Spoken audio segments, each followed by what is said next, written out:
بسم اللہ الرحمن الرحیم۔ السلام علیکم۔ روزانہ واقعات سننے کے لیے اس چینل کو سبسکرائب کریں۔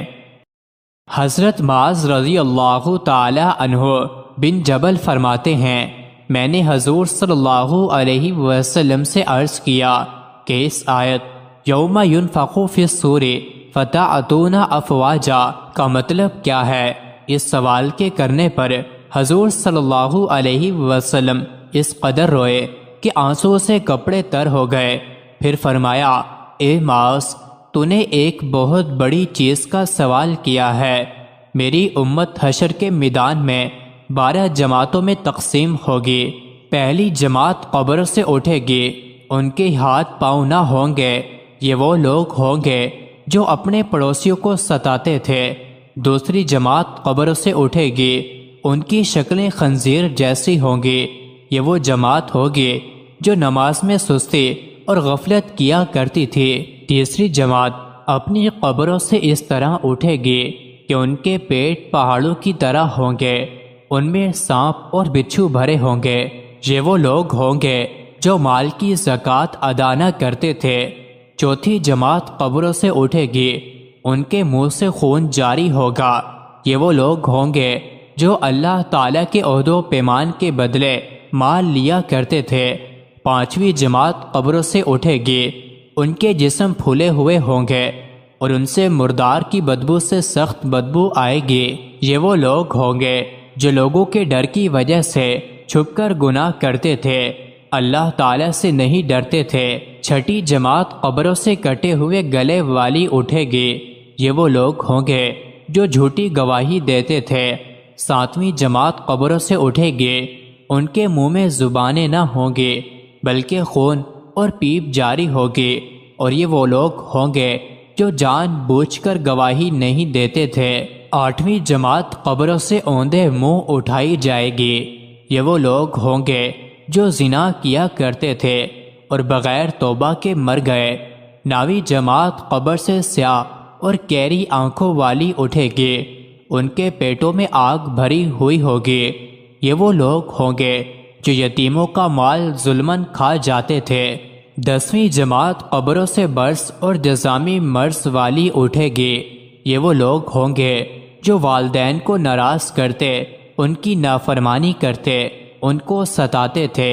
11ویں جماعت قبروں سے اندھی اٹھائی جائے گی، ان کے دانت نیل کے سنگ کی طرح ہوں گے، ان کے ہونٹ ان کے سینے پر لٹکے ہوئے ہوں گے، اور ان کی زبان ان کی رانوں پر لٹکے گی، اور ان کے پیٹ سے پخانہ نکلتا ہوگا۔ یہ وہ لوگ ہوں گے جو شراب پیتے تھے۔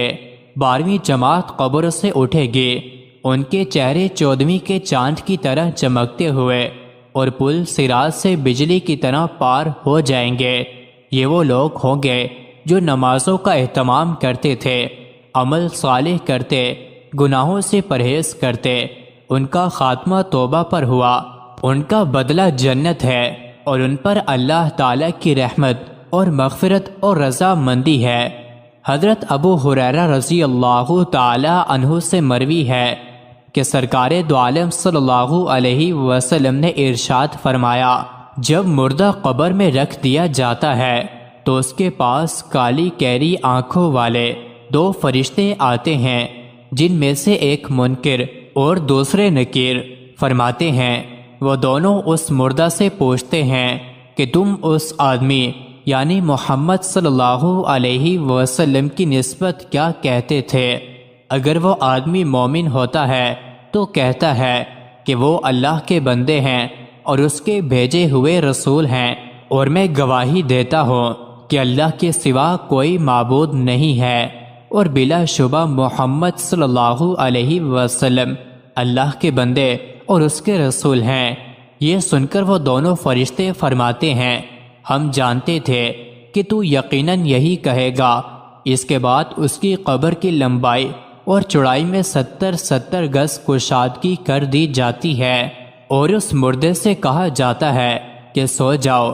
مردہ کہتا ہے، میں چاہتا ہوں کہ اپنے اہل و عیال میں واپس چلا جاؤں تاکہ ان کو اپنے اس حال سے خبر کر دوں۔ فرشتے اس سے فرماتے ہیں، تو اس دلہن کی طرح سو جا جس کو صرف وہی آدمی جگا سکتا ہے جو اس کے نزدیک سب سے محبوب ہو، یعنی ہر کسی کا جگانا اچھا نہیں لگتا، یہاں تک کہ اللہ تعالیٰ اس کو اس جگہ سے اٹھائے۔